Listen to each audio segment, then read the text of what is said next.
bonsoir, vous me surprenez en pleine séance photo. Saviez-vous que je suis sur différents réseaux sociaux tels que Facebook, Instagram et même TikTok?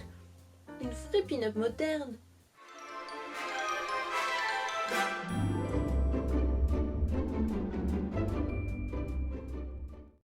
Aujourd'hui, je réponds à deux petites machines et le thème sera assez sexy. En effet, nous allons parler de dessous. Commençons tout d'abord par Tatiana qui nous a envoyé le message suivant. Bidule, comment est-ce que l'on fait quand les collants ne tiennent pas en place? Est-ce que je dois y mettre des bretelles ou du double face? La taille glisse et s'enroule, j'ai l'impression d'avoir un sushi. Je suis perdue, help me, Tatiana.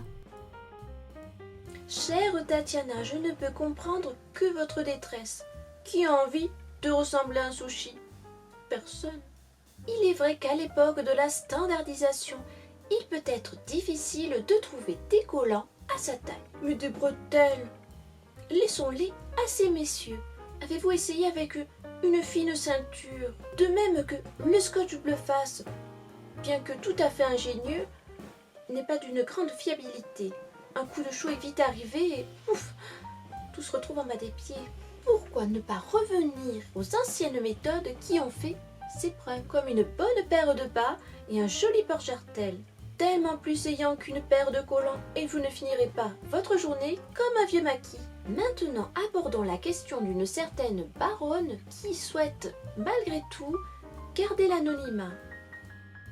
Chère Bidule, je suis une adepte du string, tanga et autres dessous dévoilant généreusement mes petites fesses. Tout ça n'est pas très vintage. J'ai peur que l'on me juge et que l'on me déclasse de mon statut de pin-up au détour d'un festival, le vent soufflant et dévoilant mon derrière. Et qu'aux alentours j'entende « Hé, tu vois baronne, pourquoi nous on met de longs jupons qui dépassent nos jupes? Ouh, vois-tu mon désarroi? Mais chut, ne dis pas que c'est moi. » Chère baronne, n'ayez crainte. Certes, en tant que pin-up, vous risquez de revivre telle Marilyn, cette célèbre scène de 7 ans de réflexion. Sachez-le, bien que la culotte couvrante fût à la mode en son temps, il existait des culottes bien plus affriolantes, voire même transparentes.